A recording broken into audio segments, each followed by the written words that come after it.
안녕하십니까. 전국에 계신 투자자 여러분, 그레너리 투자자문의 이한수 대표입니다.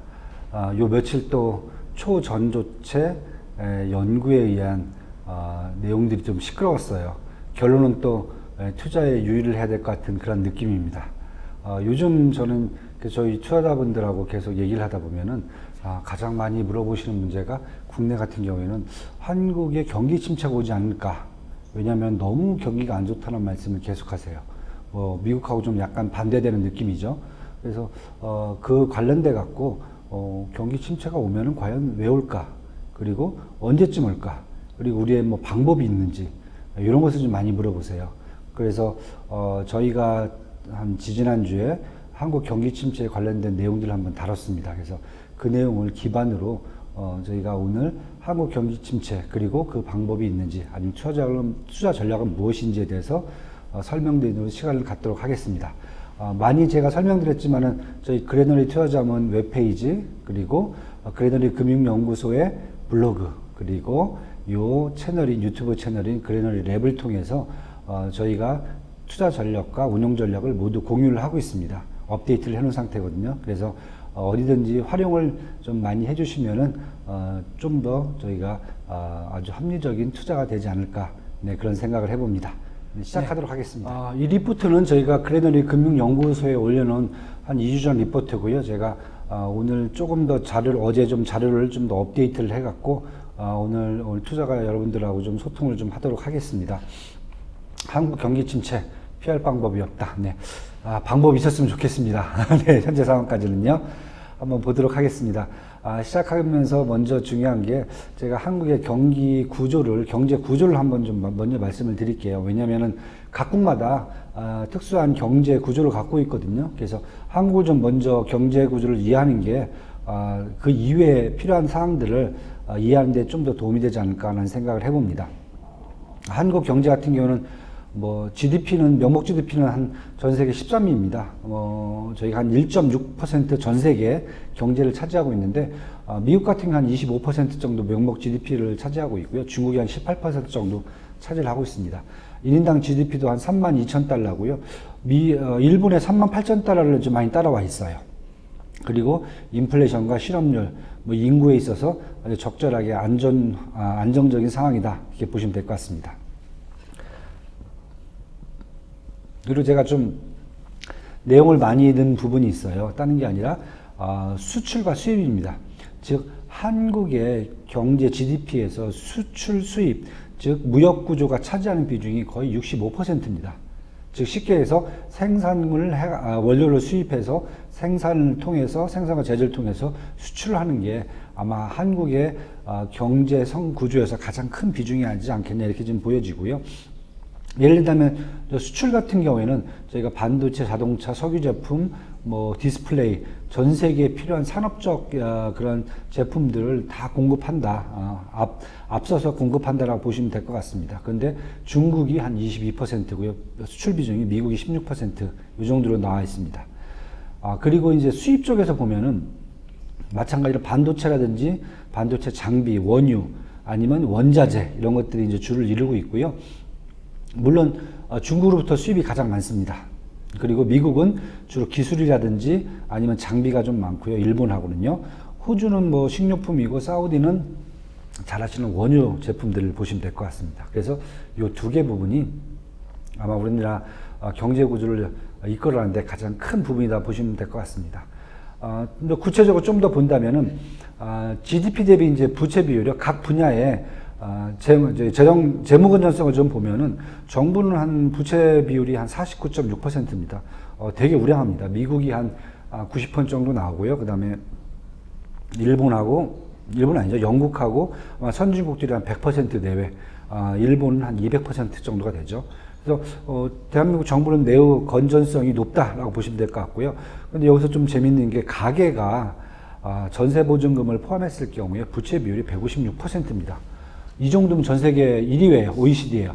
OECD 1위입니다. 가끔씩 그런 얘기를 합니다. 살아있는 게 다행이다 할 정도로 높고요. 여기서 전세보증금을 빼도 그냥 가계 부채 비율이 한 102~103%가 나와요. 그래도 OECD 1위입니다. 이 부분이 사실은 어떻게 보면 대한민국의 민간 소비라든지 이런 부분들이 크게 성장하지 못하는 이유 중에 하나가 될 수도 있습니다. 그리고 외환보유고는 한 4,200억 달러 정도니까 전 세계 9위죠. 되게 양호한 그 외환 구조를 갖고 있다. 이렇게 좀 보시면 될 것 같습니다. 이러한 기본적인 저희가 경제 구조를 한번 갖고 최근에 한번 제가 매크로 현황을 좀 볼게요. 한국에요. 맨 왼쪽에 보시면은 제가 GDP하고 정책 금리를 지금 보여주고 있는데, GDP는 뭐 잘 아시다시피 뭐 국가의 재정 정책뿐만 아니라 전반적인 정책이 수치로 나타나는 거고요. 정책 금리는 사실 한국은행 특히 통화 정책의 결과치라고 보시면 될 것 같아요.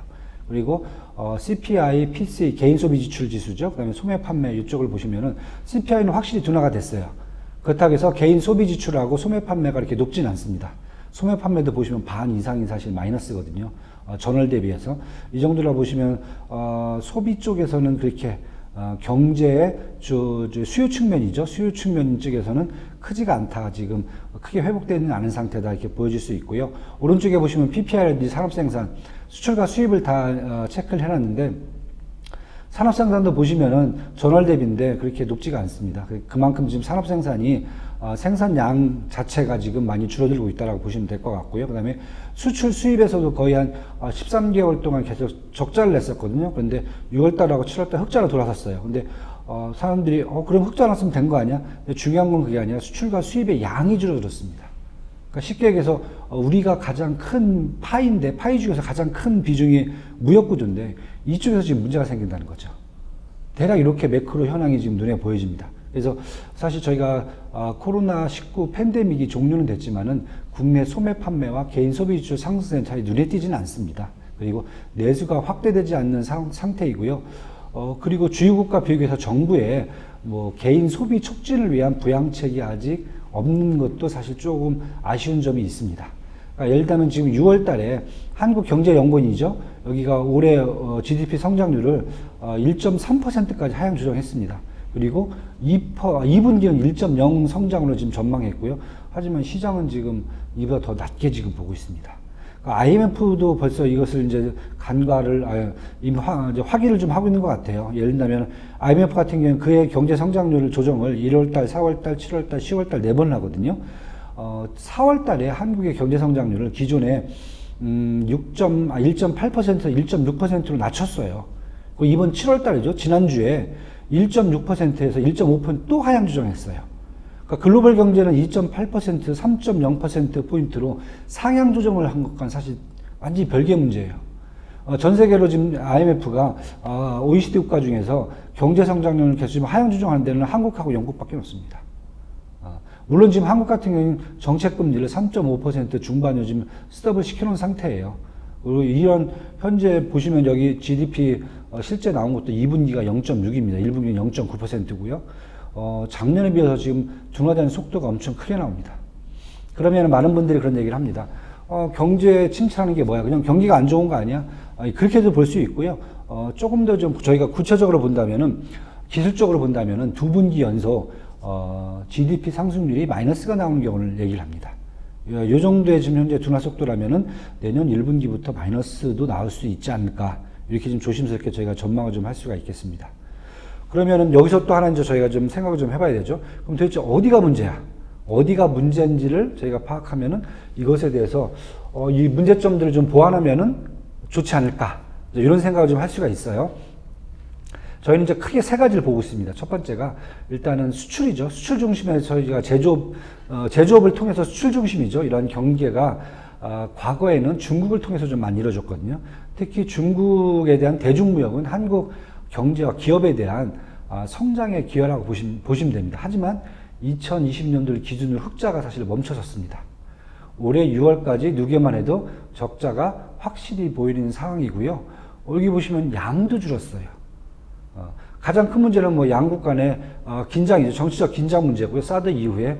그 다음에 또 중국의 경제 구조가 사실 많이 변경이 됐죠. 왜냐하면 그동안 좀 중국 경제가 좀 올라오면서 전 세계 소재라든지 중간재 부분에서 특히 태양광이라든지 2차 전지라든지 아니면 친환경 에너지라든지 아니면 리튬 이런 분야에서 사실 중국이 전 세계 시장을 점유할 정도로 그렇게 바뀌었습니다. 그래서 과거에는 한국이 이런 것들을 중국에 많이 수출했었는데 그 부분들을 반대로 지금 한국이 수입을 하는 걸로 구조로 바뀌어지고 있어요.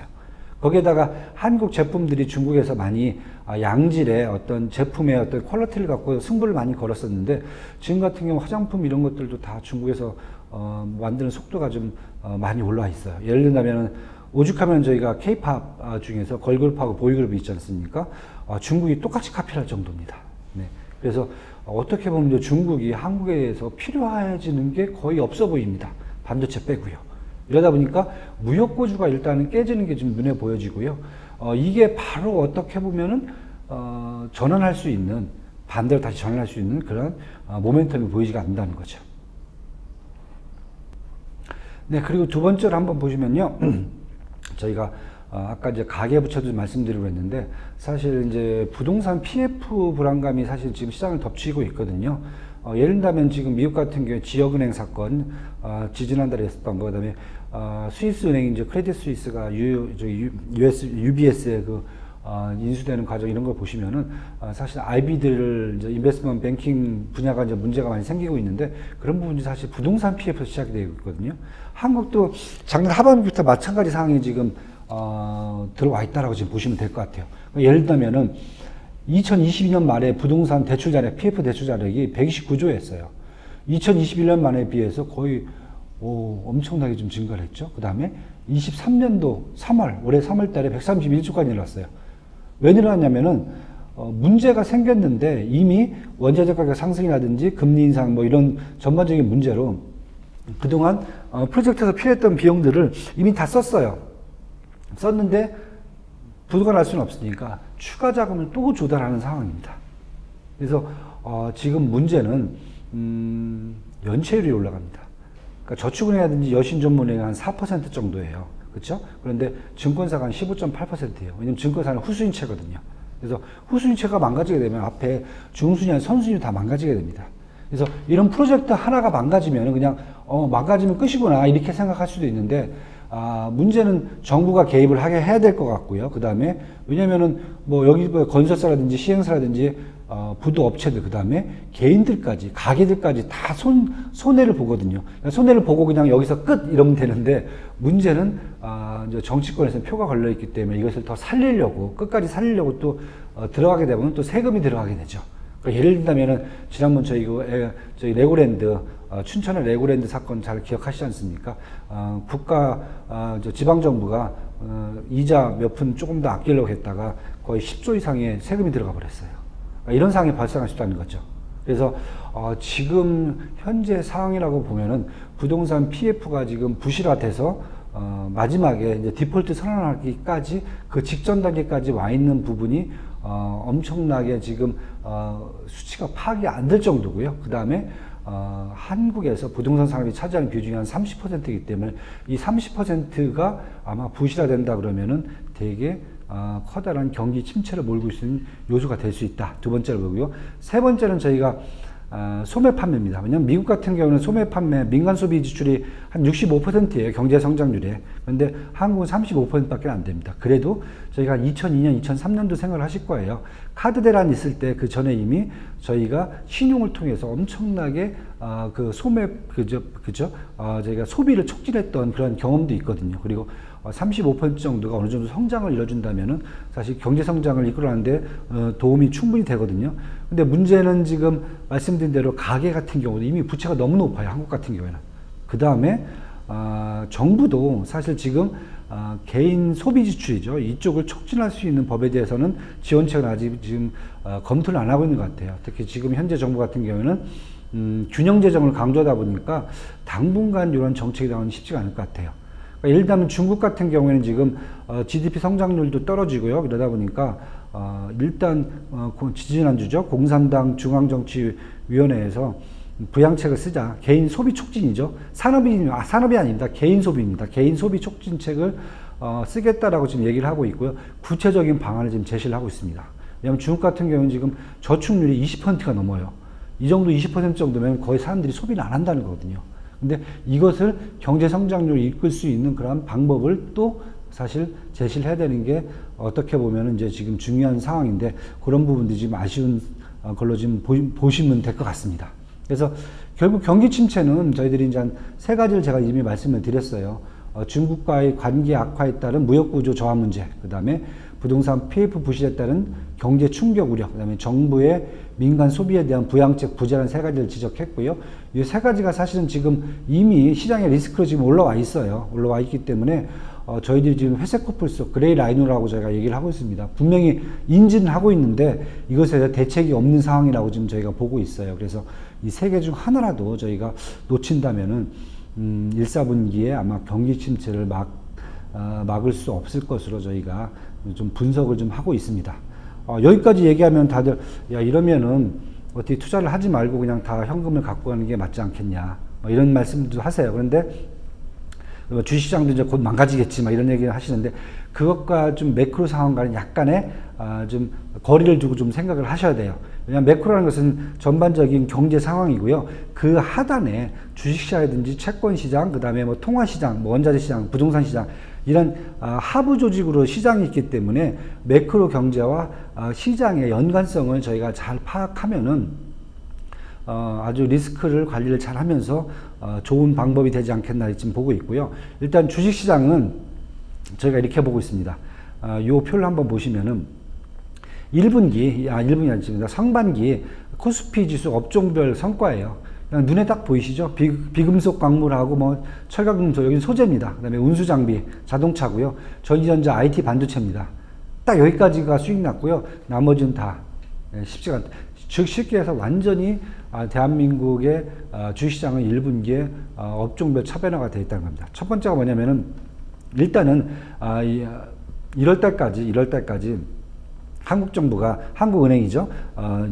투자 유동성을 좀 많이 축소를 시켰어요. 금리 올리고 이러면서. 그런데 이럴 때부터 중단이 되고 나면서 투자 유동성이 그렇게 부족한 상황은 아니에요. 한국 같은 경우에는요. 뭐 주변에 보시면 딱 느낌이 오시죠. 이 상황에서 결국은 한정돼 있지만 부족하진 않지만 그래도 한정돼 있는 투자 유동성 하에서 투자를 하다 보니까 앞으로 성장 전망치라든지 아니면은 실적이 제대로 나올 수 있지 않은 쪽은 쳐다도 안 보는 거죠. 그리고 업종별, 종목별 차별화가 엄청 강하게 진행이 됐고요. 이것은 저희가 2분기도 좀 마찬가지라 보고 있어요. 미국이라든지 유럽 쪽은 지금 조금 더 긴축을 이어갈 수 있는 여지가 있는데 한국 같은 게 이미 좀 스톱이 된 상태입니다. 그래서 2분기에도 마찬가지로 지금 본다면은 글로벌 측면에서 본다면 이제 일단 반도체 쪽은 글로벌에 동조화돼 있다면은 이제 반도체는 일단 우선시 봐야 될 것 같고요. 그 다음에 친환경 에너지 소재 쪽, 뭐 한국은 2차 전지 쪽이 강하긴 하지만은 이와 관련돼 있어 글로벌 전체를 본다면은 지금 환경 문제라든지 정부 정책, 그다음에 정책 산업적 수요까지 다 감안한다면은 일단 친환경 에너지 쪽에 관련돼 있는 그런 이제 업종들, 세 번째 이제 헬스케어 쪽 이런 쪽까지 한번 세 개 파트 쪽, 그다음에 전기차죠. 전기차까지 요 네 개 파트 정도를 아마 좀 더 저희가 집중적으로 좀 봐야 되는 타이밍이 와 있다. 저희는 이렇게 좀 보고 있고요. 채권 시장은 저희가 자꾸 양치 소년이 되는 것 같아요. 이럴 때부터 이제 투자를 계속 많이 해왔는데, 사실 연초 이후에 지금, 이제 국채 같은 경우, 10년물 같은 경우는 수익률이 한 3.5%에서 한 4% 정도, 요 박스권에서 지금 계속 움직이고 있습니다. 그래서, 저희들이 이제 생각하기에는 이번에 인플레이션율이 2.3%로 둔화가 됐어요. 됐으면은, 사실은 이제, 한국은행 정책금리도 한 3.5%면은 10년물 금리가 한 3.5% 초반까지, 박스권 하단까지 내려가는 게 사실 맞다라고 보여지는데, 하필이면은, 이번 주에, 피치가 미국의 신용등급을 강등을 했습니다. 그렇죠? 이러다 보면은 글로벌 안전자산 선호도가 높아집니다. 한국 같은 경우에 국채는 이머징 마켓 채권은 분류되기 때문에 사실은 위험자산으로 분류가 돼요. 그래서 최근 단기적으로 미국의 국가 신용등급 원인 때문에 약간 박스권 다시 상단에 올라와 있다. 이 정도로 보시면 될 것 같고요. 저희가 보는 것은 한국의 이제 정책 금리라든지 인플레이션이라든지 이런 전반적인 그 경기 관련된 지표들이 둔화되고 있기 때문에 실질적으로 10년물 같은 장기 국채들은 아마 조금 더 이제 하방을 압력을 더 받을 걸로 지금 보여주고 있기 때문에 지금과 같이 좀 박스권 상단에 있을 때 조금 더 지속적으로 좀 매수를 해 놓으셨다가 한 내년 초 아니면 이 정도에 실질적으로 한국의 은행이 금리를 내리는 수준, 이 상황에서 한번 수익 실현할 수 있는 것을 고려해봐도 좋을 걸로 저희가 판단을 하고 있습니다. 환율도 잠깐 좀 볼게요. 환율 시장을 보면은 사실 미국의 달러 인덱스가 조금 더 강세로 갈 수 있다라고 얘기는 하고 있어요. 왜냐하면 7월달 기준금리 인상했지만 9월달 기준금리 인상까지도 더 보고 있거든요. 왜냐하면은 뭐 저희들이 말씀드리지만 그런 CPI가 아직도 지금 한 4.8%라 미국이 타겟으로 하는 연준이 타겟으로 하는 2%까지는 아직 좀 더 긴축을 좀 유지를 해야 되고요. 그 다음에 통화량이죠. 통화량이 아직 균형점에 도달하지 못했습니다. 워낙 초과 공급이 많았기 때문에 그 공급량을 좀 더 줄이는 시간이 좀 필요하기 때문에 저희들은 9월 달도 마찬가지고 한 번 더 해서 한 2번까지도 만약에 금리 인상을 통해서 긴축을 유지할 수 있다라고 보여지는데요. 그런데 중요한 것은 이제 유로존이죠. 유로존 경제가 더 통화 긴축을 지금 강하게 유지하고 있어 갖고 그죠. 뭐 이미 지표가 다 나오고 있죠. 그래서 유로와의 상대적 강세 때문에 달러는 약간 약세 트렌드로 갈 수 있다. 그리고 CPI하고 그다음에 그런 CPI도 계속 지금 둔화된 걸로 보여지기 때문에 향후 연말까지 해서 저희들은 달러 인덱스는 연초 위에는 지금 한 100에서 105 정도 인덱스가 박스권에 있었는데 하향 이탈해서 95에서 100 정도로 저희가 보고 있고요. 이 정도 수준이면 원달러 환율도 한 1200원에서 1250원인데 한 1250원 정도에 좀 안정적으로 좀 볼 수 있다라고 좀 저희가 생각을 하고 있습니다. 네. 그래서 좀 이렇게 좀 보시면 될 것 같아요. 많은 분들이 좀 생각하시기에 이렇게 뭐 쉽게 그냥 경기 침체가 오면 아무것도 하지 않는 게 좋다라고 보시는 분들도 있고요. 아니면 경기 침체를 활용하는 방법을 가져가는 게 어떤 게 좋은 건지를 또 확인하는 그런 분들도 있습니다. 그래서 저희 그레너리 투자전략 같은 경우는 이번 제가 간단하게 좀 정리를 했습니다. 주식시장이라든지 채권시장, 그 다음에 통화시장에서 어떤 걸 하시는 게 가장 좋은지를 저희가 일단 체크를 해서 한번 확인해 보시면은 아마 저희들하고 좀 소통을 하면서 투자 전략을 공유하지 않을까 이렇게 좀 생각을 합니다. 네. 이렇게 저희가 짧은 시간 동안에 한국의 어떤 경기 침체 가능성, 이 원인이 뭔지도 한번 저희가 살펴봤고요. 그 다음에 만약 경기 침체로 가면서 이런 매크로 환경도 좀 바뀌거든요. 그런 매크로 환경이 바뀌는 상황에서 주식이라든지 채권이라든지 통화를 어떻게 좀 관리하는 게 좋을 건지에 대해서 한번 말씀을 좀 드렸어요.